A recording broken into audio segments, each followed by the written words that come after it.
বলে দিলেন। ওর নিয়ে আমি আপাতত আর কিছু বলছি না। সঙ্গে আছেন বিবেক জ্যোতি কলেজ এবং বিবেক জ্যোতি কলেজের প্রিন্সিপাল ডক্টর সুমন্ত কুমার খাড়া এবং বিবেক জ্যোতি কলেজের বাদবাকি স্টাফ এবং অন্যান্য স্টুডেন্ট যারা আছেন। আমি ডিউজের পক্ষ থেকে এটুকু জানাতে চাইছি, আমরা গত কয়েক বছর ধরে কোভিড থেকে আমাদের কর্মকাণ্ড শুরু হয়েছিল।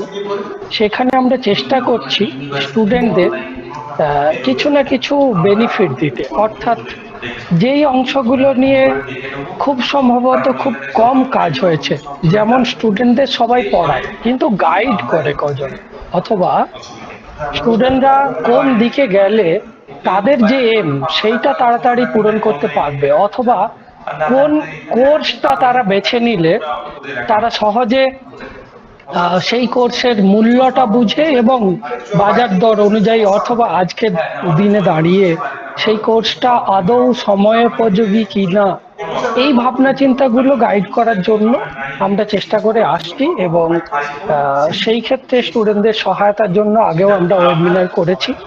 আজকে আবারও একটি উদ্যোগ যেটা আমাদের সঙ্গে সহায়তা করছে, অথবা আমরা যেই কলেজের সাথে যুক্ত হয়েছি বিবেক জ্যোতি কলেজ, যেই কলেজ আশেপাশের মানুষজনদের নিয়ে কাজ করছে এবং তার সঙ্গে তাদের যারা স্টুডেন্ট এবং অন্যান্য স্টুডেন্ট সেই কলেজের হয়তো বা স্টুডেন্ট নয়, তারাও এই ওয়েবিনারে অংশ নিতে পারে বা অনেকেই হয়তো নিয়েছেন অংশ। তো আমি এটুকুই বলবো যে আজকের অনুষ্ঠানটা সমস্ত স্টুডেন্টের জন্য যারা চাইছে তাদেরকে গাইড করার কেউ নেই, অথবা তাদের গাইডেন্সটুকু দেওয়ার জন্য আমাদের জগদীশ বাবু এবং বিবেক জ্যোতি কলেজের কর্মকর্তারা আছেন যারা সঠিকভাবে গাইড করবেন। আমরা শুধু তাদের সঙ্গে হাত মিলিয়ে সহযোগিতা করছি, ব্যাস এটুকুই। খাবার উল্টে দিল, কোথায় একটা নির্দিষ্ট সেকেন্ডের জন্য সে চুপচাপ থাকতে পারে। আমরা কি করি? আমরা করি তাকে বকাঝকা করি, আমরা করি তাকে চুপচাপ বসিয়ে রাখার জন্য বিভিন্ন ধরনের কথা শোনাই। তাতে কিন্তু তার নেগেটিভিটিগুলো আমরা পাই। আমরা এই বিএড এর মাধ্যমে যদি আমরা এই সাইকোলজিক্যাল অ্যাসপেক্টগুলো জানতে পারি যে বাচ্চাটি কেন হাইপার বা হাইপার অ্যাক্টিভ হলে আমরা সেই বাচ্চাটাকে কীভাবে ট্যাকেল করতে পারি, তাহলে তার মাধ্যমে আমি একজন ভালো বাবা, ভালো মা, ভালো একজন মানুষ হিসাবে গড়ে তুলতে পারি। আমরা তার প্রতি বিরক্ত হব না, তার একটা বেটার হিউম্যান বিং হিসাবে আমরা গড়ে তুলতে পারি। এছাড়া আমাদের ক্যারেক্টারিস্টিক স্ট্রেংথ ইনক্রিজ হবে। আমাদের যে বিভিন্ন ধরনের ক্যারেক্টারিস্টিক স্ট্রেংথগুলো আছে, আমার কনফিডেন্স লেভেল, আমার জেস্চার পশ্চার, আমার বলার দক্ষতা, হ্যাঁ, আমার মানুষের সঙ্গে ইন্ট্রোডাকশন শুরু করার যে দক্ষতা, এই বিভিন্ন ধরনের ক্যারেক্টারিস্টিক স্কিলগুলো কিন্তু আমার এর মাধ্যমে ডেভেলপমেন্ট। এছাড়া আমাদের প্রফেশনাল ডেভেলপমেন্ট, যেটা খুব গুরুত্বপূর্ণ, কারণ আমরা সবসময় বলি ক্ষুধার রাজ্যে পৃথিবী গত্যময়, পূর্ণিমার চাঁদ যেন ঝলসানো। অবভিয়াসলি আমরা ভালো তো মানুষ হলাম, কিন্তু খালি পেটে ভালো মানুষ কতদিন হয়ে থাকতে পারে? তাই বিএড বা ডিএলএড করলে আমাদের কেরিয়ার অপরচুনিটি কী কী হতে পারে, কেরিয়ার অপরচুনিটিগুলো কিন্তু আমরা এবারে জেনে।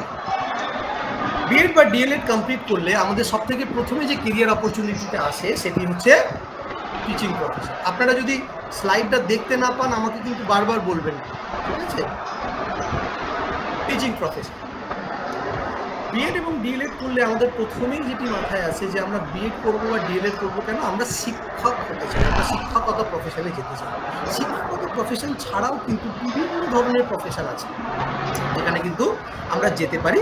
তো প্রথমে শিক্ষকতা প্রফেশনটাকে নিয়ে আমরা আলোচনা করি। শিক্ষকতা প্রফেশন যদি আমরা যাই তাহলে সেখানে দুটি পথ আছে, একটা কি প্রাইভেট, আর একটা হচ্ছে গভর্নমেন্ট। আমরা সকলেই জীবনে একটি স্টেবিলিটি চাই। 60 বছর পর্যন্ত আমরা চাকরি বা 65 বছর পর্যন্ত চাকরির সুনিশ্চয়তা চাই। তার জন্য আমরা গভর্নমেন্ট প্রফেশনে বা গভর্নমেন্ট টিচিং প্রফেশনে যেতে চাই। কিন্তু বর্তমানে প্রবলেম ইজ দ্যাট বর্তমানে আজ থেকে হয়তো 20 বছর পর প্রত্যেকটি সরকার, আমাদের ভারতবর্ষে এই ধরনের কাজ শুরু হচ্ছে, সরকার কিন্তু প্রাইভেটাইজেশনের দিকে অনেক বেশি কাজ। আপনারা দেখবেন যে ভ্যান চালায় সে থেকে শুরু করে যে বিজনেসম্যান, প্রত্যেকেই কিন্তু গভর্নমেন্ট স্কুলের থেকে প্রাইভেট স্কুলে নিজেদের বাচ্চাকে দিকে বেশি স্বাচ্ছন্দ্য। প্রাইভেট স্কুলের একটা বিশাল বড় অপরচুনিটি আছে যদি আমাদের স্কিল ডেভেলপমেন্ট করতে পারি।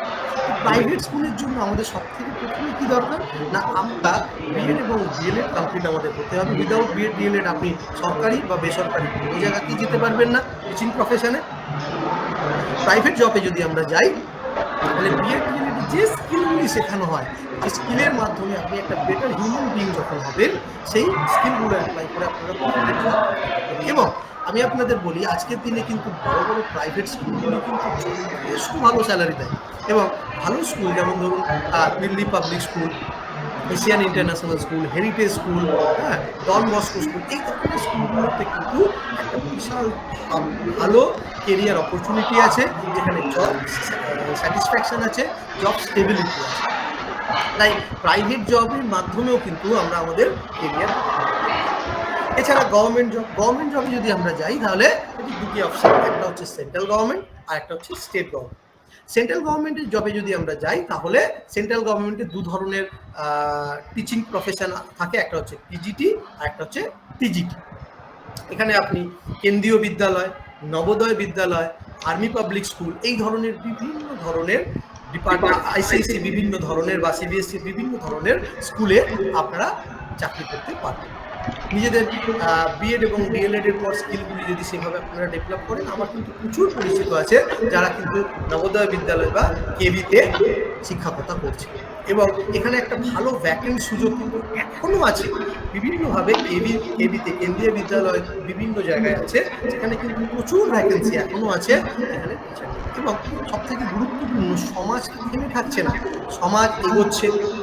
আজকে পপুলেশন বাড়ছে, পপুলেশন যখন বাড়বে, সমাজ যখন বাড়বে, সমাজ এক্সপ্যান্ড যখন হবে, তখন কিন্তু টিচিং প্রফেশনের আজকের এই স্ট্যাগনেন্ট পরিস্থিতি কখনোই থাকবে না, এটা কিন্তু কন্টিনিউয়াসলি ইনক্রিজ। আর স্টেটের যদি আমরা ধরি তাহলে আমরা প্রাইমারি জবে যেতে পারি, মানে প্রাইমারি স্কুলের 1 থেকে 8 পর্যন্ত।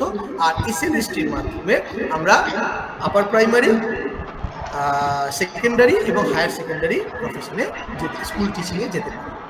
এবং আপনাদের কাছে একটা খুবই সুখবর দিই, আপনারা হয়তো সকলেই জানেন যে আমাদের কিন্তু নতুন করে আবার রাজ্য সরকার এসএলএসটির চাকরির জন্য নোটিফিকেশন করেছে। তো টিচিং প্রফেশনের একটা বিশাল বড় ফাস্ট জায়গা আছে, যেখানে কিন্তু আপনারা যেতে পারেন private as well as government. Okay, এছাড়া সবাই ভাবে যে বিএড এবং ডিএলএড করা মানে হচ্ছে টিচিং প্রফেশনে যাবো, শিক্ষক হবো, ব্যাস এটুকুই যাই।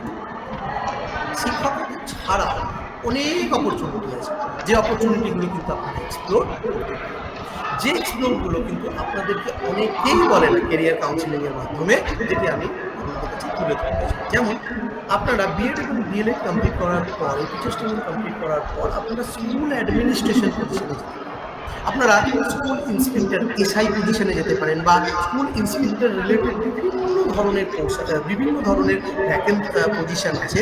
আপনারা অঙ্গনওয়াড়ি ইনস্ট্রাক্টর, নাম শুনেছেন, একটু ভালো স্যালারি দেয়, অঙ্গনওয়াড়ি ইনস্ট্রাক্টর পজিশনে কিন্তু যেতে পারেন, যার জন্য কিন্তু প্রচুর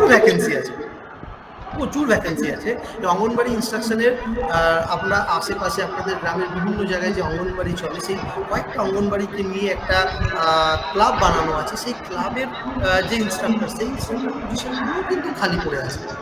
ধীরে ধীরে এগুলো কিন্তু ভর্তি হবে, একদিন না একদিন ভর্তি হবে। এই প্রফেশনেও কিন্তু আমরা যেতে পারি। এসআই, ঠিক আছে, স্কুল ইন্সপেক্টর, তারপরে হচ্ছে ডিস্ট্রিক্ট ইন্সপেক্টর। আমাদের টিচিং ছাড়াও এই অ্যাডমিনিস্ট্রেটিভ লেভেলে যাওয়া, যেটা স্কুল রিলেটেড, আজকে এই যে বিভিন্নভাবে বিভিন্ন স্কুলগুলো চলে, তার ফান্ডিং কোথা থেকে আসে, তাদের টিচারদের স্যালারি কোথা থেকে আসে, এসআই অফিস থেকে হয়। সেই এসআই অফিসের কিন্তু প্রচুর ভ্যাকেন্সি থাকে, আমরা কিন্তু এই বিএড এবং ডিএলএড কমপ্লিট করার পর সেই পজিশনে যেতে পারি। নেক্সট, খুব গুরুত্বপূর্ণ একটা পথ, এডুকেশনাল কনসালটেন্ট। আজকে বিভিন্নভাবে একটি বাচ্চা, একটি ছেলে বা মেয়ে যারা এইচএস কমপ্লিট করে, তারা এইচএস কমপ্লিট করার পর তারা বুঝতে পারে না যে তারা তাদের কেরিয়ার অপরচুনিটি কোন দিকে নিয়ে যেতে পারে। ওয়েস্টার্ন কান্ট্রিতে খুব ভালো অপরচুনিটি এই এডুকেশনাল কনসালটেন্ট হিসাবে নিজেকে গড়ে তোলা। এরকম বহু ওয়েস্টার্ন কান্ট্রিতে এরকম কনসালটেন্ট আছে যারা কিন্তু নিজেদের এই কনসালটেন্সির মাধ্যমে শুধু সার্ভিস প্রোভাইড করে একটি ছাত্রকে, যেমন গতকালই আমার কাছে একজন এসেছিলেন, তো তিনি আমাকে বললেন যে দেখো না যে আমার মেয়েটি এবারে আইএসসি পাস করেছে, 12-এ ভালো মার্কস নিয়ে এসছে, 94.5 মার্কস এসছে, ম্যাথটা একটু কম এসছে, কিন্তু ভাবছি যে কি নিয়ে পড়ো। তো আমি বললাম যে সব থেকে ভালো উপায় ডাক্তারি পড়ানোর কথা বলছিল। আমি বললাম সব থেকে ভালো জিনিস আজকে ডাক্তারির থেকে অনেক ভালো জিনিস, যদি এটা মনে করছো যে ও ওই প্রফেশনে যাবে, তাহলে আপনি তাকে কম্পিউটার রিলেটেড কোর্সে দিতে পারেন, এআই রিলেটেড কোর্সে দিতে পারেন যদি মনে করেন। আর না হলে যদি শিক্ষকতার দিকে আসতে চায় বা এই জাতীয় জিনিসে আসতে চায়, তাহলে বিএড বা ডিএলএড করতে পারেন। তো বিভিন্নভাবে আজকে এই যে কনসালটেন্সিটা আমি দিচ্ছি, এটা আমি জাস্ট এমনি আলোচনা সভার মধ্যে দিচ্ছি, কিন্তু আমি যদি একটা কনসালটেন্সি করি, সেখানে বহু মানুষ আসবে, তার বাবা মারা আসবে। আজকে ভারতবর্ষে এখনো পর্যন্ত ফার্স্ট জেনারেশন লার্নার যারা থাকে, তাদের বাবা মারা জানে না যে বাচ্চাটাকে কোন পথে নিয়ে দেবে। আপনি যদি অ্যাজ এ কেরিয়ার কনসালটেন্ট হিসাবে কাজ করেন, এখনো কিন্তু একটা ফার্স্ট অপরচুনিটি আছে। Next, curriculum development. আজকে বিভিন্ন ধরনের নতুন কোর্স আমরা দেখতে পাই, যে কারিকুলাম বর্তমানে তৈরি হয়নি। আজকে আপনি যদি নিজেকে বিএড কমপ্লিট করার পর, ডিএলএড কমপ্লিট করার পর কারিকুলাম ডেভেলপার হিসাবে গড়ে তোলেন, এবং বিভিন্নভাবে এরকম বিভিন্ন সংস্থা আছে যারা নতুন নতুন কোর্স তৈরি করে এবং বিভিন্ন অর্গানাইজেশনে সেই কোর্সগুলোকে চালায়। যখন সেই কোর্স তৈরি হয়, সেই কোর্স তৈরির সময় অ্যাজ এ কারিকুলাম ডেভেলপার আপনি যদি নিজেকে গড়ে তুলতে পারেন, সেই ধরনের অর্গানাইজেশনের সঙ্গে আপনি কাজ করবেন এবং কারিকুলাম ডেভেলপমেন্ট কিন্তু আপনি করতে পারবেন। নেক্সট, আমরা খুব সহজভাবে বলতে পারি যে বিএড এবং ডিএলএড কমপ্লিট করার পর একটা বিশাল বড় অপরচুনিটি খোলে, এবং যে অপরচুনিটিটা সবাই আমরা গ্র্যাব করি, সেটা কি প্রাইভেট টিউটর। প্রাইভেট টিউটর মানে কিন্তু আমরা স্যার একটা কোশ্চেন ছিল। হ্যাঁ বলুন। বলছি অ্যাডমিনিস্ট্রেটিভ বা ডেভেলপার হিসাবে, মানে এই 2 বছর করার দরুন এক্সট্রা কোনো সার্টিফিকেট কোর্স যেগুলো এইসবে এনহ্যান্স করতে পারবে, ওখানে যদি কিছু বলেন, মানে বিএড এর সাথে সাথে কিছু করা যাবে কি? একদম একদম, বিএড এর সাথে সাথে বহু কোর্স আছে। আজকে বর্তমানে কিন্তু আপনাদের সেই বিএড এর সাথে সাথে এই কোর্সগুলি গিয়ে কোথাও শিখতে হবে না, আপনি অনলাইনেই শিখতে পারেন। অনলাইনে স্বয়ং বলে একটা পোর্টাল আছে, আমাদের হায়ার এডুকেশন ডিপার্টমেন্টের মুখ বলে পোর্টাল আছে, হ্যাঁ, এনটিপিএল বলে পোর্টাল আছে, বা ইগনু থেকেও বিভিন্ন ধরনের কোর্স হয়, যার মাধ্যমে আপনি নিজের এই ধরনের স্কিলগুলো ডেভেলপ করতে পারেন। বিভিন্ন ধরনের ছোট ছোট সার্টিফিকেট কোর্স আছে আর ডিপ্লোমা কোর্স আছে। সার্টিফিকেট আর ডিপ্লোমা, এই দুটি কোর্সই আপনি করতে পারেন, এবং তার ফলে এই কোর্সের মাধ্যমে আপনি অনেক বেশি পারদর্শিতা অর্জন করবেন কারিকুলাম ডেভেলপার হিসেবে বা আপনার কনসালটেন্সি খোলার জন্য। এই ধরনের বিভিন্ন ধরনের কোর্স আছে, ঠিক আছে। নেক্সট, আমরা প্রাইভেট টিউটর হিসাবে বিষয়গুলোকে, যেটা অনেকেই বলে যে প্রাইভেট টিউটর আবার কি। আমার একজন পরিচিত আছে, স্যার ম্যাডামরা আপনারা হয়তো জানেন, আমার একজন পরিচিত আছে যে পার মান্থ প্রাইভেট টিউশন করে মাসে 2 লক্ষ টাকা ইনকাম করে। মাসে 2 লক্ষ টাকা ইনকাম করে প্রাইভেট টিউশন। সবাই কি করতে পারে? তাহলে আমার সেই টিচিং স্কিলটা সেইভাবে ডেভেলপ করতে হবে যাতে আমি সেই লেভেলটা অ্যাচিভ করতে পারি, এবং আমি প্রাইভেট টিউটর হিসাবেও জীবন অতিবাহিত করতে পারি। বহু মানুষ আমি দেখেছি যারা প্রাইভেট টিউটর হিসেবে সারাটা জীবন কাজ করে গেছে, এবং বর্তমানে তাদের টিচিং স্কিল যদি সেভাবে ডেভেলপ হয়, তাহলে তারা কিন্তু ভালো টাকা পায়। Next, online educator. Online educator আজকের বর্তমান দিনে একটা বিশাল বড় ফাস্ট অপরচুনিটি। আজকে আমরা দেখতে পারি যে আন একাডেমি, আপনারা নাম শুনেছেন হয়তো, আন একাডেমি, খান একাডেমি, বাইজুস, এরকম ধরনের বিভিন্ন ধরনের অনলাইন পোর্টাল আছে, যে পোর্টালে গিয়ে আপনি রেজিস্টার করতে পারেন যে আপনি অ্যাজ এ টিচার হিসাবে আপনি পড়াবেন। এবং আজকে বাচ্চারাও কিন্তু, আজকে আমি গতকালই একটা বিষয় নিয়ে আলোচনা করছিলাম একজনের সাথে, সেটি হচ্ছে নো স্কুলিং কনসেপ্ট ওয়েস্টার্ন কান্ট্রিতে অলরেডি চলে এসেছে। নো স্কুলিং কনসেপ্ট মানে কি? বাচ্চাদেরকে স্কুলে পাঠাবো না, বাচ্চাদেরকে স্কুলে গিয়ে যে ইনফরমেশনটা আজকে টিচার দিচ্ছে, এরকম কনসেপ্ট হয়তো আমাদের ভারতবর্ষে আস্তে আস্তে 20-25 বছর সময় লাগবে। ওয়েস্টার্ন কান্ট্রিতে ধীরে ধীরে ডেভেলপ হয়ে গেছে যে বাচ্চাদেরকে স্কুলে পাঠাবো না, বাচ্চাদেরকে কি করবো না, অনলাইনের মাধ্যমে তো বাচ্চা সব কিছুই শিখতে পারছে। বিভিন্ন জায়গায় বাচ্চা ঘুরবে ফিরবে, সমাজ থেকে সে গঠনমূলক চিন্তা ভাবনা গ্রহণ করবে, সে বিভিন্ন ধরনের অ্যাক্টিভিটিমূলক লার্নিং করবে, আর অনলাইন এডুকেশন সিস্টেমে সে পড়ে নেবে। বিভিন্ন বাইজুসের মাধ্যমে, আনএকাডেমির মাধ্যমে এরকম কিন্তু লোকে করে। আমার একজন পরিচিত দাদা আছে, তার মেয়েকে তিনি একটি লোকাল গভর্নমেন্টের আপনার কি বলে প্রাইমারি স্কুলে ভর্তি করেছে। লোকাল গভর্নমেন্টের প্রাইমারি স্কুলে ভর্তি করাতে সুবিধা কি না, তাতে তার উপর চাপটা কম থাকে। প্রাইমারি স্কুলে কম চাপ দেয়, যেহেতু গভর্নমেন্ট প্রাইভেট স্কুলে চাপটা অনেকটা বেশি থাকে।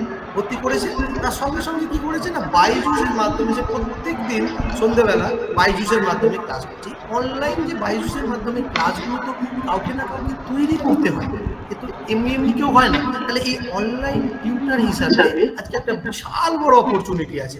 আপনি কিন্তু অনলাইন টিউটার হিসাবে বিভিন্ন সংস্থার সঙ্গে যুক্ত হতে পারেন এবং নিজের থেকেও আপনি অনলাইন টিউশন শুরু করতে পারেন। এছাড়া এডুকেশনাল রিসার্চ, আপনি বিএড কমপ্লিট করার পর আপনি যদি এডুকেশনাল রিসার্চের দিকে যান, আমার একজন পরিচিত ভাই আছে, একজন পরিচিত আছে, সে দিল্লিতে একটি সংস্থার সঙ্গে যুক্ত, বিভিন্নভাবে বিভিন্ন যে রিসার্চ প্রজেক্ট আছে, সে হচ্ছে জুনিয়র রিসার্চ ফেলোশিপ হিসেবে কাজ করে, জুনিয়র রিসার্চ ফেলো হিসেবে। তো মাস গেলে তার 60,000 টাকা করে ইনকাম, মাস গেলে তাদের 60,000 টাকা করে পায়। 6 মাসের রিসার্চ প্রোগ্রাম থাকে, রিসার্চের একটা মানে প্রোগ্রামের একটা শিডিউল থাকে, তারপর আবার নতুন করে আবার রিসার্চ প্রোগ্রাম সে পায়। কিন্তু সে তার লাইফ প্রফেশনই করে ফেলেছে, সে শুধু বিএড কমপ্লিট করেছে, একটি সাবজেক্টে সে পোস্ট গ্র্যাজুয়েশন করেছে আর শুধু বিএড করেছে, এবং সে কিন্তু রিসার্চের কাজ করে। সে আজ 3 বছর ধরে কনস্ট্যান্টলি প্রত্যেকটা একটা রিসার্চ কমপ্লিট হয় আর একটা রিসার্চ শুরু হয়, এরকমভাবে শুধু রিসার্চের কাজই করে তার জীবন অতিবাহিত করছে। এবং তার বাড়ি হচ্ছে মালদা, সে দিল্লিতে কাজ করে, যখন আসে সে কিন্তু ফ্লাইটে আসে। ঠিক আছে, এটা বলার উদ্দেশ্য কি, মানে তার লাইফ যে কি বলবো, লাইফের একটা স্ট্যান্ডার্ড, লাইফের একটা যে এবিলিটি, সেই স্ট্যান্ডার্ড অফ এবিলিটি সে কিন্তু অনেক ডেভেলপ করেছে। তার জন্য তার লাইফ স্ট্রাকচারটাও পরিবর্তন হয়েছে। ঠিক আছে, তো এই এডুকেশনাল রিসার্চার হিসাবে আমরা কিন্তু অনেক আগে যেতে পারি। আর এখানে কিন্তু বিভিন্ন স্কোপ আছে, বিভিন্ন ধরনের সরকারি এবং বেসরকারি বিভিন্ন প্রতিষ্ঠান বিভিন্ন সময় এই রিসার্চের জন্য পয়সা দেয়। বিভিন্ন এই ধরুন কি বলবো, লোকাল এরিয়াতেও বিভিন্ন রিসার্চের জন্য কিন্তু সরকার বা বেসরকারি থেকে আমাদের পয়সা আছে, সেগুলো কিন্তু জানতে। এছাড়া এনজিও বা নন প্রফিটেবল অর্গানাইজেশন থেকে বিভিন্ন ধরনের ওখানে অপরচুনিটি আছে। সৌম বলে আমার একটি বন্ধু আজকে গোটা আসামের ওপর বিভিন্ন ধরনের এনজিও প্রজেক্টের ওপর কাজ করে। সে ওই রকম শুধু বিএড কোয়ালিফাইড এবং গোটা আসামের একটি এনজিও প্রজেক্টের পুরো অর্গানাইজার। ওই বিভিন্ন সময় বিভিন্ন অনুষ্ঠান ওখানে করে, বিভিন্ন অ্যাওয়ারনেস ক্যাম্প করে এবং মাঝে কিন্তু ভালো টাকায় দেয়।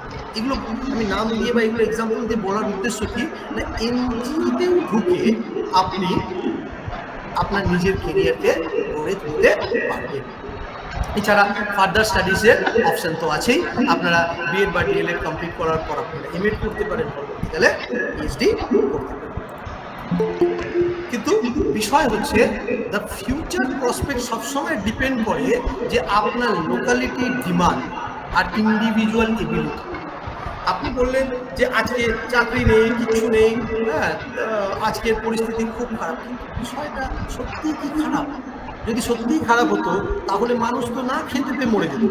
তাহলে ডিপেন্ড করে যে আপনি কোথায় আছেন, কতটা আপনার ডিমান্ড আছে, আর আপনি ইন্ডিভিজুয়ালি কতটা এবিলিটি অর্জন করেছেন। এরকম বহু মানুষ আছে যারা শুধু ডিগ্রি অর্জন করে কিন্তু এবিলিটি অর্জন করে, যারা ডিগ্রি অর্জন করে কিন্তু স্কিল ডেভেলপ করে, তারা কিন্তু ওই ডিগ্রিটাকে কাজে লাগিয়ে ডেভেলপ করতে পারে না। আপনাকে ইন্ডিভিজুয়াল ডেভেলপমেন্ট করতে হবে, এবিলিটি ডেভেলপমেন্ট করতে হবে, স্কিল শিখতে হবে। প্ল্যানিং করুন যে প্রত্যেক 6 মাসে আমি একটা নতুন স্কিল শিখব, যে কোনো নতুন, যে কোনো। আজকে বাড়িতে অনেক রকম আমরা কাজ করি, কিন্তু আমরা সেই ছোট ছোট কাজগুলোকেও মানে অনেক রকম কাজ থাকে, ছোট ছোট কাজের জন্য আমরা বিভিন্ন ধরনের লোককে ডেকে নিয়েছি। ছোট ছোট কাজের জন্য।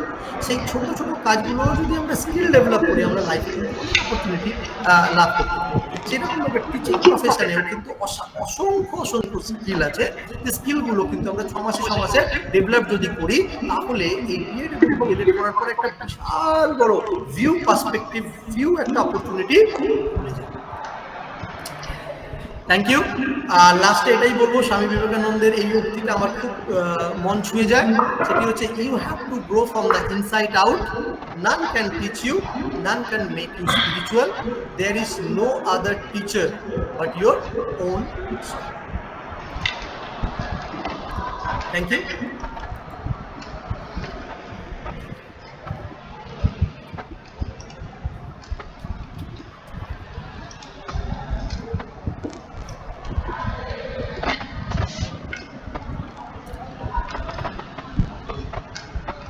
ধন্যবাদ জগদীশ স্যারকে।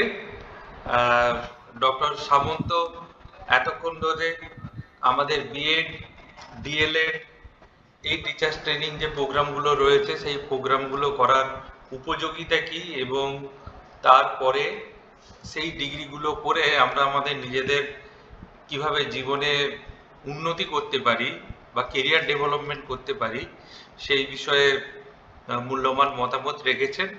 এখন পার্টিসিপেন্টদের কাছে আমাদের অনুরোধ যে আপনাদের যদি কিছু প্রশ্ন থাকে তাহলে ডক্টর সামন্তকে আপনারা সরাসরি প্রশ্ন করতে পারেন। আর এই সেশনটা পরিচালনা করার জন্য আমাদের চন্দ্রশেখর স্যার রয়েছেন। স্যার, আপনি এই সেশনটা কন্ডাক্ট করুন। আর পার্টিসিপেন্টরা আপনারা কোনো রকম দ্বিধা দ্বন্দ্ব না রেখে আপনারা প্রশ্ন করতে পারেন। আর কিছু আগে ওরা প্রশ্ন দিয়েছিল, স্যার প্রাইসিং স্ট্র্যাটেজিটা একটু শেয়ার করুন। আপনার কথাটা কেটে গেল, একটু বলুন। স্যার বলছি, টিউটরিং এ, প্রাইভেট টিউটরিং এ বা কোচিং সেন্টারে প্রাইসিং স্ট্র্যাটেজি কিছু শেয়ার করবেন? মানে মাঝে মধ্যে একটা সেট করলে অতিরিক্ত বেশি হয়ে যায়, আবার অতিরিক্ত কম হয়ে যায়। তো ওই জায়গাটাতে স্পেশালি কম্পিট করবো এডটেক জায়ান্টসদের সাথে, যেখানে ওরা 200-300 টাকা পড়াচ্ছে বা হাজার হাজার স্টুডেন্ট। আমরা ইন্ডিভিজুয়াল এসে এন্টারপ্রেনিউর হয়ে ওখানে স্টার্ট কি করে করবো? আমরা তো ট্রাস্ট হয়ে যাচ্ছি। তো একটা যদি প্রাইসিং স্ট্র্যাটেজি বা এই প্রবলেমটাকে ডিল করবো কি করে, যদি একটু শেয়ার করেন। আচ্ছা, দেখুন, এটা খুব ভালো ওয়ার্ড আপনি ইউজ করলেন, এন্টারপ্রেনারশিপ। খুব ভালো ওয়ার্ড। আজকের দিনে, বর্তমান দিনে এই ওয়ার্ডগুলো খুব বেশি আমরা প্রচলিত হিসাবে গ্রহণ করেছি। যে আমরা আমাদের জীবনে আমরা নিজেরা কিছু করতে চাই। এবার প্রত্যেকটা জীবনের প্রতি পদে কিন্তু আমরা সহজে সেই জিনিসগুলোকে অ্যাচিভ করতে পারি না। আজকে বড় বড় ইনস্টিটিউশন, আজকে যে সকল বড় বড় কোম্পানিগুলো আজকে নিজেদেরকে প্রতিষ্ঠিত করেছে বা ইনস্টিটিউশনগুলো প্রতিষ্ঠিত করেছে, তারাও কিন্তু একদিন স্ক্র্যাচ থেকেই শুরু করেছে। ঠিক আছে? ওই একদম লোয়ার লেভেল থেকেই আপনাকে শুরু করতে হবে, কারণ লোয়ার লেভেল থেকে শুরু করলেই তবে আপনি কিন্তু গ্রাউন্ড লেভেল রিয়েলিটিগুলো বুঝতে পারবেন। গ্রাউন্ড লেভেল রিয়েলিটি যতক্ষণ না বুঝতে পারবেন, ততক্ষণ কিন্তু ওপর দিকে যেতে পারবেন। এবার প্রবলেম ইজ দ্যাট কি, আপনার প্রশ্নের একটা বড় জায়গা যে আমরা কম্পিটিশন কি করে করবো সেই বড় বড় ইনস্টিটিউশনগুলোর সঙ্গে। আমাদের সেই রিসোর্স নেই, আমাদের সেই জায়গাটা। এবার এইগুলো ডিপেন্ড করছে যে আপনি কোন জায়গায় আছেন। ধরুন, আপনি যদি কলকাতার মতো একটা শহরে আপনি প্রাইভেট টিউশন করেন, সেখানে একটা আইসিএসসি বোর্ডের একটি ছেলেকে যদি পড়ান, সেখানে আপনি সপ্তাহে 2 দিন হয়তো যাবেন, সেখানে আপনাকে মিনিমাম অন্তত 2000 টাকা চার্জ করতে হবে। যদি আপনি 2000 টাকার তলায় চার্জ করেন, যদি আপনি ধরুন গেলেন এবং তার গার্জেনের সঙ্গে যোগাযোগ করলেন, যে বললেন যে আমি আপনার ছেলে মেয়েকে পড়াবো প্রাইভেট টিউশন, আমি 2 দিন করে আসবো এবং মাসে 500 টাকা দেবো। পরের দিন তার গার্জেন ভাববে যে 500 টাকা নেবে মানে কিছু জানেন, কিন্তু আমরা রাখবো। তাহলে একটা স্ট্যান্ডার্ড সেট কিন্তু খুব দরকার। যে 200 টাকা, 300 টাকা, 400 টাকায় যারা পড়িয়ে দিচ্ছে, বলছে আপনি যেটা, যে একটা বড় অর্গানাইজেশন, সেই বড় অর্গানাইজেশন যেহেতু অনেক স্টুডেন্ট, তাই অনেক স্টুডেন্টের জন্য সে সেটা করতে পারছে। কিন্তু আপনি যখন প্রথম থেকে শুরু করছেন, সব থেকে ইম্পর্টেন্ট জিনিস আমি সবসময় বলি যে স্ট্যান্ডার্ড বজায় রাখবেন, লাইফে কিন্তু আপনার অগ্রগতি হবে। এরকম অনেক সংস্থা আছে যাদের বিজনেস পলিসি হচ্ছে কি, আমি কম কাস্টমারের কাছে যাব, কিন্তু আমি স্ট্যান্ডার্ড প্রোডাক্ট দেবো। আমি যখনই এই স্ট্যান্ডার্ড প্রোডাক্ট দেবো, এই ভাবনা চিন্তা থাকবে, তখন কম কাস্টমারের কাছে গেলেও কিন্তু আপনার সেই জায়গাটা কিন্তু চলে আসে। আপনি কোনোদিন দেখেছেন, আচ্ছা বলুন তো, আপনারা টাটা, মাহিন্দ্রা, সুজুকি এদের এইসব গাড়ির অ্যাড দেখেছেন? দেখেছেন তো? এসব গাড়ির অ্যাড হয়, হ্যাঁ? কিন্তু কখনো মার্সিডিজ গাড়ির অ্যাড দেখেছেন? মার্সিডিজ গাড়ি অ্যাড দেয় দেখেছেন? দেয় না। হ্যাঁ? কেন দেয় না? আচ্ছা, মার্সিডিজ গাড়ি আমি টাকার কথাটা আসছি না, কিন্তু মার্সিডিজ গাড়ি আর একটা টাটা সব থেকে দামি গাড়ি, দুজনের মধ্যে কি বিশাল তফাৎ হয়ে যাবে? কিন্তু তারা কি করেছে, মার্সিডিজ কি করেছে, একটা ব্র্যান্ড ভ্যালু তৈরি করেছে, একটা স্ট্যান্ডার্ড তৈরি করেছে। আমাদেরকে এইটা ভাবতে হবে যে আমাদেরকে একটা ব্র্যান্ড ভ্যালু তৈরি করতে হবে। আমাদের সমাজের এমন একটা জায়গায়, একটা শিক্ষক হিসাবে সমাজের এমন একটা জায়গায় নিজেকে প্রতিষ্ঠিত করতে হবে যে প্রত্যেকে বলবে, হ্যাঁ আচ্ছা ওই স্যারটার কাছে যা, ওই স্যারটা আমি শুনেছি খুব ভালো মানুষ। ওই স্যারটা কিন্তু এটা করে না, ক্লাসের মধ্যে গল্প করে না, ক্লাসের মধ্যে তোমার কোথায় ঘুরতে গেলে, আচ্ছা তোমার জন্মদিন সেলিব্রেশন এইসব করে না। ক্লাসের মধ্যে কি করে না, পড়াশোনা করে, একটা মানুষ হিসাবে গড়ে তুলতে চেষ্টা করে। ঠিক আছে? এই স্ট্র্যাটেজি নিলে কিন্তু এইরকম বিভিন্ন বড় বড় অর্গানাইজেশনের সঙ্গে আমরা কিন্তু কম্পিটিশন। ব্র্যান্ড ভ্যালু বানাতে হলে সোশ্যাল মিডিয়া দিয়ে আমরা অগ্রসর হব, কিন্তু ওইখানে ক্রিটিসিজম গুলো যেগুলো অন্যান্য নতুন টিচারদেরকে আমি দেখতে পাচ্ছি কমেন্ট সেকশনে এত খারাপভাবে ক্রিটিসাইজ করছে, ওইগুলো আমরা হ্যান্ডেল করবো কি করে? তখন নতুন নতুন আমরা ভিডিও বানালাম, আপলোড করলাম। ক্রিটিসিজমই তো আপনার অগ্রগতির পথ। আপনাকে প্রত্যেকটা ক্রিটিসিজমকে কিন্তু পজিটিভভাবে নিতে হবে। যে যত ক্রিটিসাইজ করবে এবং ক্রিটিসিজমগুলোকে যত আপনি গ্রহণ করবেন, তত কিন্তু আপনি আপনার নিজেকে কিন্তু ফ্লারিশ করতে পারবেন। একটা হিরে কিন্তু আপনার খনি থেকে বেরিয়ে মূল্যবান হয় না। একটা খনি থেকে বের করার পর একটা হিরেকে যদি আপনি এমনি বাজারে ফেলে রাখেন, কেউ তুলে নিয়ে যাবে না, কারণ তার মূল্য সে বুঝতেই পারবেন। ঠিক আছে? আপনাকে বুঝতে হবে যে হিরেকে তৈরি করতে গেলে তাকে অনেক কাটিং পজিশনের মধ্যে দিয়ে নিয়ে যেতে হবে, সেটাকে কাটতে হবে, প্রচুর কাটতে হবে। যখন কাটবে তখন কিন্তু প্রচুর ব্যথা পায় হিরেটা, যদি আমরা হিরেটাকে যদি একটা লিভিং ক্রিচার মনে করি। তাই সেই জায়গা থেকে কিন্তু ফ্লারিশ হয়ে আসতে হবে। আর একটা খুব বড় গুরুত্বপূর্ণ, হিরে বলুন বা কোনো ধরনের স্টোন বলুন, ডিপেন্ড করে যে সে কোন পার্সপেক্টিভে আছে, তার আশেপাশের পরিস্থিতি কোন জায়গায় আছে। একটি পাথরকে যদি আপনি মাছ বাজারে নিয়ে গিয়ে বিক্রি করেন, সেই মাছ বাজারে সেই মাছটিকে কি বলবো, মাছটিকে কাটার সময় মারার জন্য সে পাথরটা সে ইউজ করবে, তখন কিন্তু তার দাম হয়তো খুব জোর হলে 50 টাকা হবে।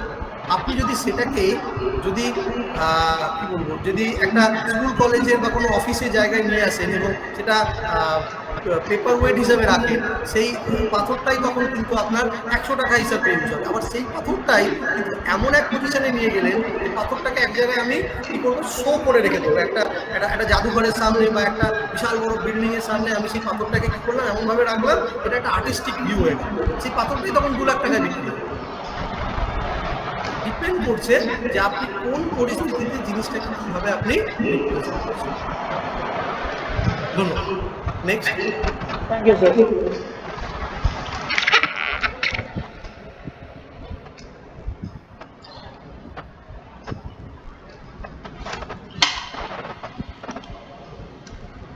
আর যদি কারো কোনো প্রশ্ন থাকে করতে পারেন স্যারকে।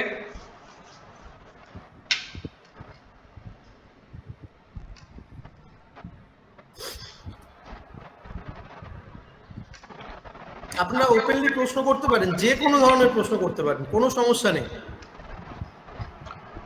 একটা স্যার জগদীশ বাবুর একটা অনুমতি নিয়ে একটা কথা বলছি। যেমন কিছুজন জিজ্ঞাসা করছিলেন ওই বলার সময় যে আর কি কি ধরনের কোর্স করা যায়, আমি এদের একটা সাজেশন আমি দিতে পারি পার্টিসিপেন্টদের, যে বর্তমান আপনি সেটা আপনার বলার মধ্যে মেনশনও করেছেন, কিন্তু আমি জাস্ট আরেকটু অ্যাড করছি যে বর্তমান সময়ে প্রাইভেটাইজেশন একটা ম্যাসিভ পর্যায়ে পৌঁছে গেছে। প্রাইভেট স্কুলগুলো তারা কিন্তু মুখিয়ে রয়েছে একটা কোয়ালিটি সম্পন্ন একজন টিচারকে হায়ার করার জন্য বা নিযুক্ত করার জন্য। এবার আমাদের কি হয়, বিভিন্ন কলেজে যারা বিএড পড়ছে, ডিএলএড পড়ছে, তাদের কাছে নলেজ তো থাকছে, কিন্তু তার সাথে যে কমিউনিকেশন যে স্কিলটা, অর্থাৎ স্পোকেন ইংলিশ, এই স্পোকেন ইংলিশটা কিন্তু একটা ডেফিসিট থাকছে। মানে এরকম আমরা তো দেখেছি, বা আপনারও তো অনেক স্টুডেন্ট আছে যারা একই সাথে সবাই পড়াশোনা করেছে, কিন্তু তাদের মধ্যে অনেকেই আর কি ডিপিএস এর তারা আজকে জব করছে, তারা নিউ টাউনে বিভিন্ন রাজারহাটে বড় বড় মাল্টি ইন্টারন্যাশনাল স্কুলেও হচ্ছে জব করছে। কিন্তু তারা কিন্তু শুধুমাত্র বিএড আর ডিএড করেই কিন্তু থেমে থাকেনি, তারা তাদের স্কিলটাকে এনহ্যান্স করেছে, সেখানে স্পোকেন ইংলিশটা ঠিকঠাক করে শিখেছে, সাথে এডুকেশনাল কিছু ডিগ্রি করেছে। এই যে বিভিন্ন সময় আজকে যেমন ওয়েবিনার হলো, ওয়েবিনার, ওয়ার্কশপ, সেমিনার, এইগুলো এডুকেশন রিলেটেড সমস্ত প্রোগ্রামের সাথে নিজেদের যুক্ত রেখেছে। এগুলো কিন্তু অনেক ম্যাটার করে। মানে আপনারও মাস্টার ডিগ্রি থাকছে, বিএড থাকছে, আপনারা এই দুটো সার্টিফিকেট নিয়ে একটা জায়গায় ইন্টারভিউ দিতে যাবেন, আবার সেখানে গিয়ে আরেকজন আসলো যার মাস্টার ডিগ্রি সার্টিফিকেট আছে, বিএড সার্টিফিকেট আছে, তার সাথে দেখা গেল যে তার সাথে 10টা সেমিনার সে অ্যাটেন্ড করেছে, 3টে ওয়ার্কশপ তার অ্যাটেন্ড করা আছে, কোনো একটা এডুকেশনাল প্রজেক্টে কাজ করেছে। খুব স্বাভাবিক সেখানকার যারা এইচএম বা ম্যানেজমেন্ট থাকবে তারা সেকেন্ড জনকেই হচ্ছে নেবে। তো সেই জন্যে মানে শুধুমাত্র ট্র্যাডিশনাল ডিগ্রি তো আমরা থাকবেই, তার সাথে এই অ্যাডিশনাল কোর্সগুলো বা সার্টিফিকেশন এইগুলোও কিন্তু করতে হবে, না হলে কিন্তু আমাদের কম্পিটিশনটা অনেক বেশি, আমরা টিকে উঠতে পারবো না। আর বিএড আর ডিএড এ যারা পড়েন, আমি আমার ইনস্টিটিউশনেও দেখেছি বা পশ্চিমবঙ্গের অনেক ইনস্টিটিউশনে দেখেছি, সকলের মধ্যে এখন একটা টেন্ডেন্সি থাকে যে যেভাবেই হোক সার্টিফিকেটটা পেয়ে গেলেই বোধহয় আমার দায়িত্ব শেষ। কিন্তু এই কোর্স কারিকুলামের মধ্যে যে কন্টেন্টটা থাকে সেটা যদি আত্মস্থ করতে না পারে, ইন ফিউচার এই স্কিলগুলোর অভাবের জন্যেই কিন্তু ভবিষ্যতে তার সাকসেস পাওয়ার সম্ভাবনা অনেক কমে যায়। কারণ এই গভর্নমেন্ট সেক্টরেও ধরুন যে পরীক্ষাগুলো হয়, সে এসএসসি হতে পারে, পিএসসি হতে পারে, সিটেট হতে পারে, বা আর্মি পাবলিক স্কুল হতে পারে, সেখানে একটা কোশ্চেনের সাথে 4টে করে অপশন থাকছে, সেই 4টে অপশনই মনে হচ্ছে যে 4টেই ঠিক হতে পারে।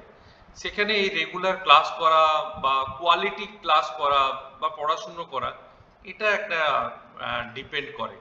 তো সবাইকে আমি এটার দিকেও একটু ফোকাস রাখতে বলবো যে শুধু ডিগ্রিটা পেয়ে গেলাম এটাতেই না, ডিগ্রির মধ্যে যে যে বিষয়গুলো রয়েছে সেই বিষয়গুলোরকে খুব গুরুত্ব সহকারে শিখতে হবে। ধন্যবাদ, জগদীশ বাবুকে দিলাম আবার। একদম একদম সন্ধ্যবাবু, আমাদের আজকে বর্তমান পরিস্থিতিতে কমিউনিকেটিভ ইংলিশ কিন্তু খুব দরকারি জিনিস। কমিউনিকেটিভ ইংলিশ এবং কম্পিউটার, এই দুটি জিনিস কিন্তু আমাদের যে কোনো প্রফেশনেই যদি যেতে হয় তাহলে কিন্তু এই দুটি জিনিস আমাদের শিখতেই হবে। তাই আপনাদের যে কোনো পড়াশোনা করছেন তার মধ্যে আপনারা চেষ্টা করবেন যে কমিউনিকেটিভ ইংলিশটাকে আপনাদের পার্ট অফ ডেইলি লাইফ হিসাবে গ্রহণ করুন। আর কম্পিউটারের যে বিভিন্ন ধরনের জিনিসগুলি আছে যেগুলি আমরা সাধারণত টেক সেভি করার জন্য নিজেদেরকে গড়ে তুলি, আমি বলছি না যে কম্পিউটারের প্রোগ্রামিং শিখতে হবে, জাভা, সি প্লাস প্লাস শিখতে হবে, কিন্তু আমরা মোটামুটি টেক সেভি হিসাবে যেগুলো আমরা ইউজ করি গতানুগতিক বিভিন্ন জীবনে, আমাদের প্রফেশনাল লাইফে যে ছোট ছোট বিষয়গুলো, কম্পিউটার বিভিন্ন বিষয়গুলোকে আমরা কাজে ইউজ করি, সেই সমস্ত জিনিসগুলো কিন্তু আমাদের ধীরে ধীরে শিখে নেওয়া দরকার আছে। সেটা আপনি যে প্রফেশনেই থাকুন, যে কোনো প্রফেশনেই থাকুন, এটা দরকার। নাহলে কিন্তু আমরা পিছিয়ে পড়বো। আমরা পরের প্রজন্ম যারা আসছে সেই পরের প্রজন্মের কাছে আমরা কিন্তু অনেকটাই কিন্তু ব্যাকডেটেড হয়ে যাবো। ওকে, আমি নেক্সট প্রশ্ন আশা করব।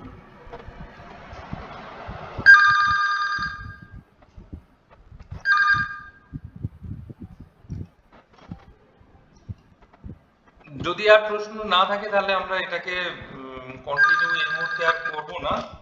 আর কারো যদি কোনো প্রশ্ন থাকে করতে পারেন। ভালো,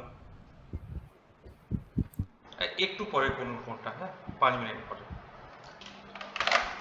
প্রফুল্লবাবু, আপনাকে অনুরোধ করব আমাদের এই ওয়েবিনারের পরের অংশটা আপনি পরিচালনা করুন।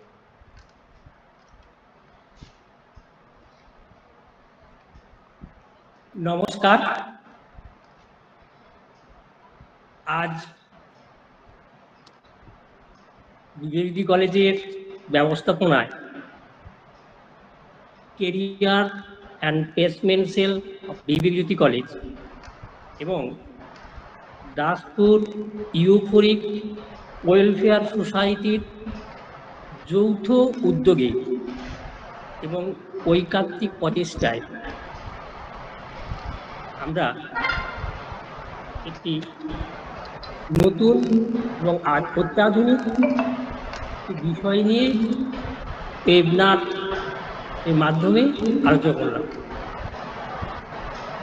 এই বিষয়টি আলোচনার জন্য আমি প্রথমে ধন্যবাদ জানাবো বিবিজিটি কলেজের অধ্যক্ষ ডক্টর সুমন্ত কুমার খাড়া এবং দাসপুর ইউফোরিক ওয়েলফেয়ার সোসাইটি সভাপতি ডক্টর শোভন দুয়ারি মহাশয়। কারণ ওনারা আজকের দিনের যুগোপযোগী এবং প্রয়োজনীয় একটি বিষয় নিয়ে আমাদের সামনে একটি ওয়েবিনার আয়োজন করেছে। তাই ওনাদের আমি আমার কলেজের পক্ষ থেকে অসংখ্য ধন্যবাদ জানাই। এরপর আমি ধন্যবাদ জানাই যিনি এই বিষয় সম্পর্কে আজকে স্পিকার বা বক্তা ছিলেন। তিনি হলেন doctor Jagadish Samanta, principal, institute of education Haldia. উনি যেভাবে দীর্ঘ প্রায় 50 মিনিট ধরে আমাদের সামনে আজকে দিনের যুব উপযোগী একটি বিষয় নিয়ে পুঙ্খানুপুঙ্খ আলোচনা করেছেন, যেমন আমাকে সবচেয়ে ভালো লেগেছে যে পয়েন্টগুলো আমি তুলেছি সেইগুলো, যেমন বাবা এবং মা কে তাদের ছেলে মেয়েদের পড়াশোনা বা ছেলে মেয়েদের কিছু স্ট্যান্ডার্ড করতে হয়, তার জন্য যে দক্ষতা অর্জন করতে হবে, এবং সেটা অত্যন্ত আজকের দিনের একটা প্রাসঙ্গিক বিষয়। তা না হলে কিন্তু ছেলে মেয়েকে পড়ানো বা একটা জায়গায় পৌঁছে দেওয়া, উনি যে কথা বলেছেন স্যার, যে স্কিল ডেভেলপমেন্ট, এই স্কিল ডেভেলপমেন্টের ক্ষেত্রে প্রথম বাবা মাকে গুরুত্ব দিতে হবে। তো সেই ক্ষেত্রে একটি অত্যন্ত গুরুত্বপূর্ণ কথা উনি বলেছেন।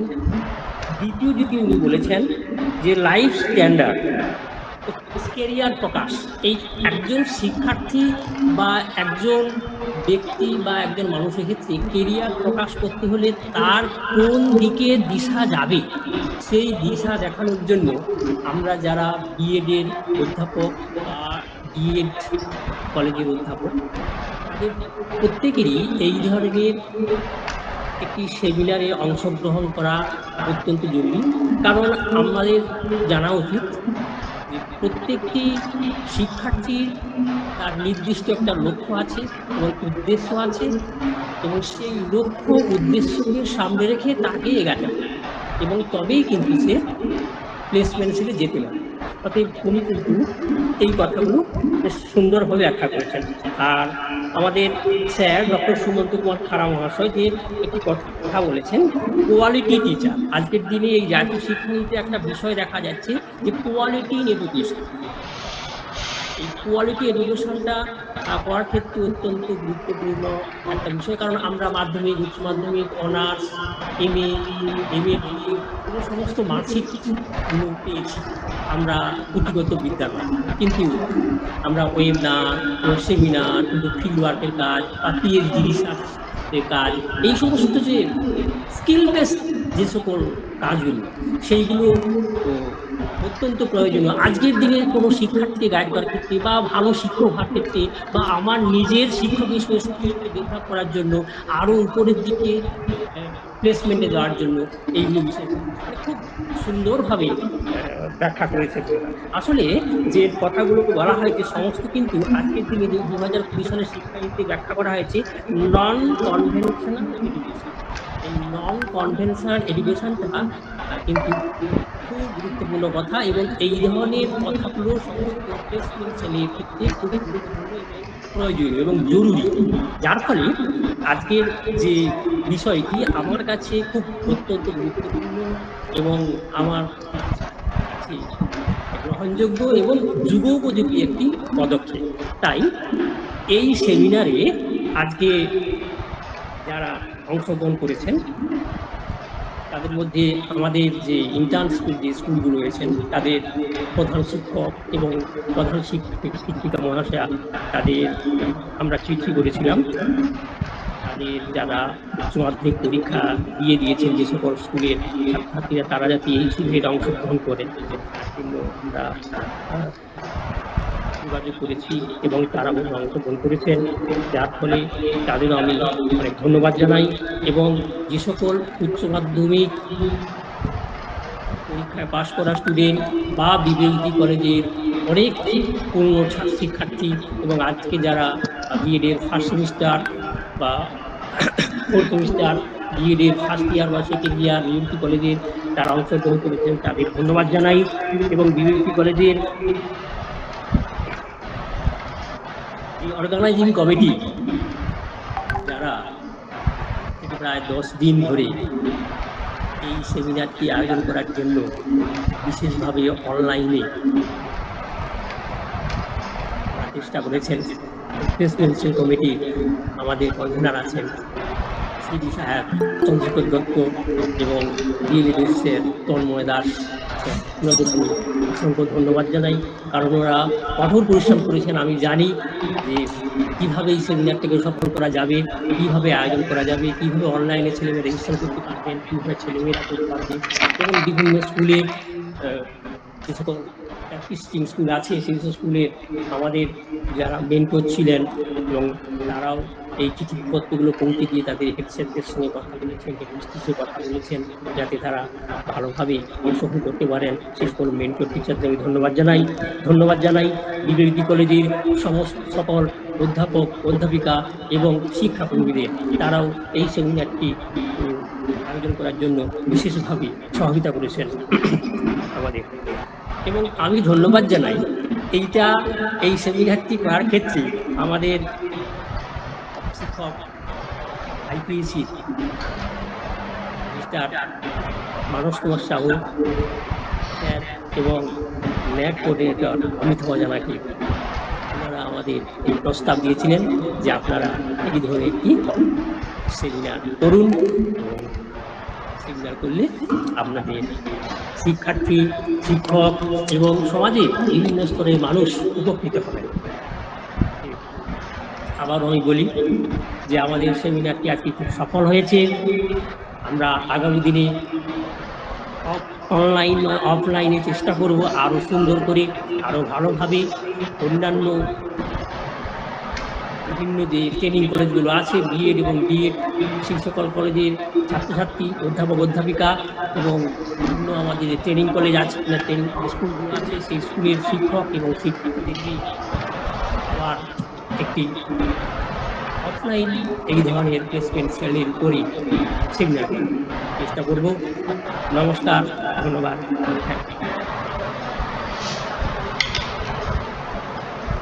স্যার অনেক ধন্যবাদ এমন একটি সুন্দর বক্তব্য রাখার জন্য।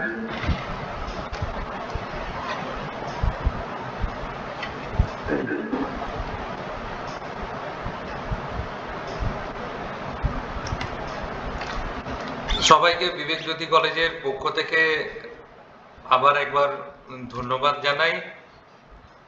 বিশেষ করে ধন্যবাদ জানাই ডক্টর সামন্তকে।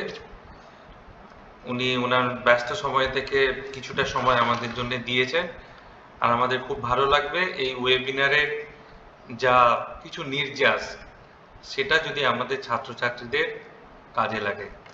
ধন্যবাদ, সবাই ভালো থাকবেন। ওয়েবিনার আজকে এখানেই শেষ হলো। আর একটা কথা একটু বলে দিই, একটা ফিডব্যাক লিংক যাবে গ্রুপে, আপনারা সবাই সেই ফিডব্যাক যে লিংকটা থাকবে সেখানে ক্লিক করে ফিডব্যাকটা সবাই দেবেন, তারপর ভেরিফিকেশন করে অনলাইনেই সার্টিফিকেট আপনাদের প্রোভাইড করে দেওয়া হবে। ধন্যবাদ।